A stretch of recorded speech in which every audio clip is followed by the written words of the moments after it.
Hello everyone. आज हम हमारे मेटाबॉलिज्म की डिस्कशन को आगे बढ़ाते हैं। तो आज हम इस क्वेश्चन से शुरू करेंगे, इस aerobic respiration occur in all cell of human body. क्या जो हमारी एरोबिक रेस्पिरेशन है वो हमारे हर एक सेल में होती है? तो इसका आंसर है नो।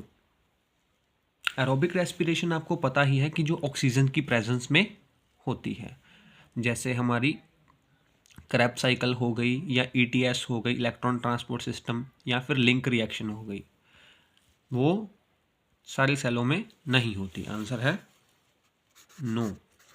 ऐसा कौन सा सेल है जिसमें एरोबिक रेस्पिरेशन नहीं होती? हम तो ऑक्सीजन ले रहे हैं। तो मैं आपको बताता हूं, in mature RBC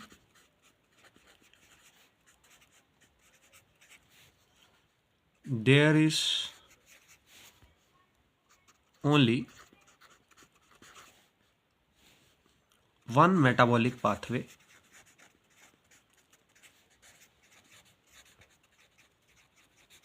occur for energy production।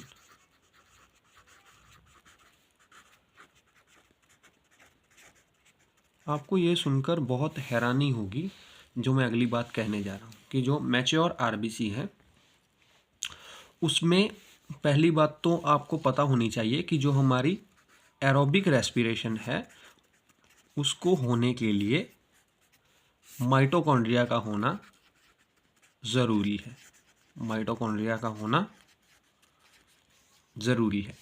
और हो जो हमारा मैच्योर आरबीसी है उसमें माइटोकॉन्ड्रिया एब्सेंट होता है।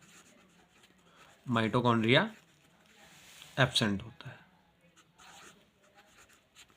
माइटोकॉन्ड्रिया एब्सेंट है तो हो नहीं सकती। दूसरी आपको एक हैरानी की बात मैं बताता हूँ कि जो हमारा आरबीसी है वो सारी उम्र क्या है, ऑक्सीजन को कैरी करने का काम करता है, पर वो बेचारा खुद ऑक्सीजन यूज़ नहीं करता।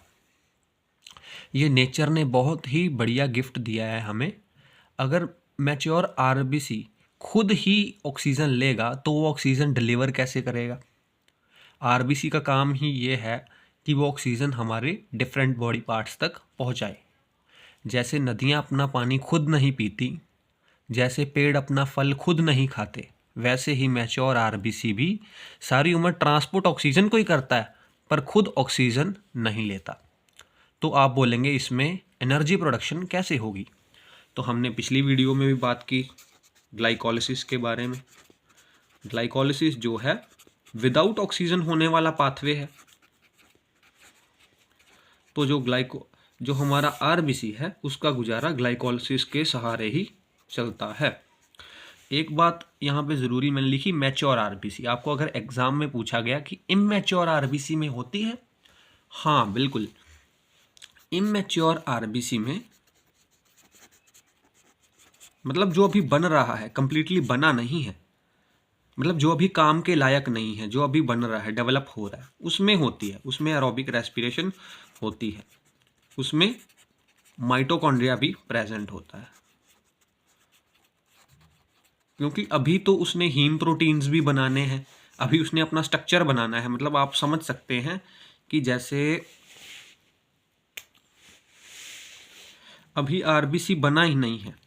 आरबीसी के पहले मतलब उसके हमारा जो है बोन मैरो में प्रोडक्शन होती है, हमारे डिफरेंट सेल जितने भी, तो उसमें अभी वो बन रहा है। मतलब वो अपनी अभी पूरी डेवलप स्टेज में नहीं आया है, इमेच्योर है। तो इमेच्योर है तो इसमें न्यूक्लियस भी होगा। जो हमारा मैच्योर आरबीसी है वो कुदरत ने ऐसा क्यों बनाया? तो इसमें उन्होंने माइटोकॉन्ड्रिया एब्सेंट क्यों की? नेचर ने इसे इसीलिए डिज़ाइन किया कि इसमें मैक्सिमम स्पेस अवेलेबल रहे। तो इसीलिए जितने भी दूसरे सेल ऑर्गेनल्स हैं, जैसे जिसमें बात करें न्यूक्लियस की, माइटोकॉन्ड्रिया की, वो सारे नेचर ने मैच्योर आरबीसी में गायब कर दिए कि मैक्सिमम स्पेस अवेलेबल रहे, जिससे हम ज़्यादा से ज़्यादा ऑक्सीजन जो है उसको कैरी कर सकें। तो यही बहुत इंपॉर्टेंट पॉइंट है। होप आपको समझ आया होगा। आगे हम बात करेंगे क्रैब साइकिल की। तो क्रैब साइकिल जो है हमारा, उसका एक निमोनिक है can I keep selling shampoo for money officer. तो इससे हम क्या क्या समझ सकते हैं। कैन से सिट्रेट, आपने फर्स्ट वर्ड पर ध्यान रखना, जैसे इसका सी है, इसका आई है, आई का मतलब आइसोसिट्रेट,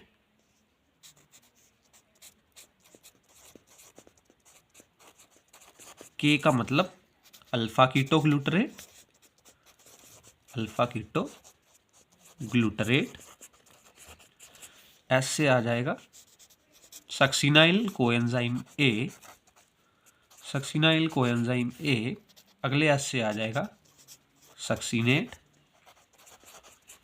एफ से आ जाएगा हमारा फ्यूमारेट, एम से आ जाएगा मैलेट, और ओ से आ जाएगा ऑक्सैलो एसीटेट।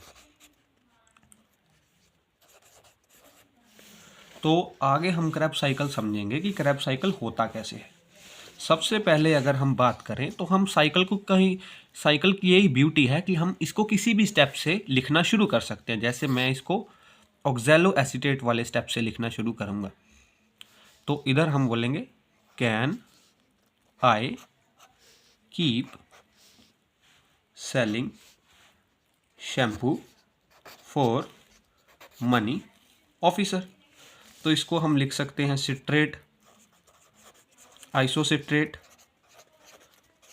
और अल्फा कीटोग्लूटरेट, और उसके बाद हम लिखेंगे सक्सिनाइल कोएंजाइम में सक्सिनेट और फ्यूमारेट, फ्यूमारेट के बाद लिखेंगे मैलेट, मैलेट, मैलेट के बाद हम लिखेंगे ऑक्सैलो एसीटेट, ऑक्सैलो एसीटेट।